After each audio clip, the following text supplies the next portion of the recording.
விநாயகர் சதுர்த்தியன்று விநாயகர் சிலைகளை வைத்து மக்கள் தங்களது வீடுகளில் வழிபட்டு பின்னர் நீர்நிலைகளில் கரைப்பது வழக்கம். அதற்காக பலவித விநாயகர் சிலைகள் தயாரிக்கும் பணியை தொழிலாளர்கள் மேற்கொள்வர். காரைக்கால் மாவட்டம் நிரவி பகுதியிலும் விநாயகர் சதுர்த்தி விழாவிற்காக பலவிதமான விநாயகர் சிலைகள் தயாரிக்கும் பணி மும்முரமாக நடைபெற்று வருகிறது. காகிதக்கூழ், சாக் பவுடர் மற்றும் மரவள்ளிக்கிழங்கு மாவு போன்றவற்றின் கலவையினால் உருவாக்கப்பட்ட சிலைகளுக்கு வாட்டர் கலர் பெயிண்ட் மூலம் வண்ணம் அடித்து பல மாவட்டங்களுக்கு விற்பனை செய்யப்பட்டு வருகிறது. 4 அடி முதல் 12 அடி உயரம் வரையில் மூஞ்சூறு, சிங்கம், புலி போன்று பல வாகனங்களில் அமர்ந்தவாறும் நின்ற கோலத்திலும் என 1160 வகை விநாயகர் சிலைகள் விற்பனைக்கு தயார் நிலையில் உள்ளன.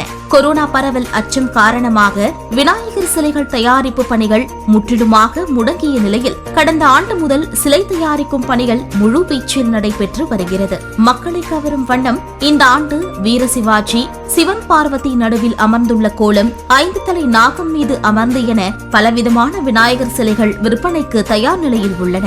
காரைக்கால் மட்டுமின்றி நாகை, திருவாரூர், மயிலாடுதுறை உள்ளிட்ட மாவட்டங்களுக்கும் இங்கிருந்துதான் விநாயகர் சிலைகள் தயாரித்து விற்பனைக்கு அனுப்பி வைக்கப்படுகிறதாம். 30 ஆண்டுகளுக்கும் மேலாக விநாயகர் சிலைகளை தயார் செய்து விற்பனை செய்து வரும் சிவசுப்பிரமணியம் என்பவர் பேசுகையில், விநாயகர் சதுர்த்தி விழாவை முன்னிட்டு 500க்கும் மேற்பட்ட சிலைகள் தயாரித்துள்ளதாகவும், கடந்த ஆண்டு போல் இல்லாது சிலைகள் கேட்டு வரும் அனைவருக்கும் வழங்க கூடுதலாக சிலைகள் தயாரித்துள்ளதாகவும் கூறினார்.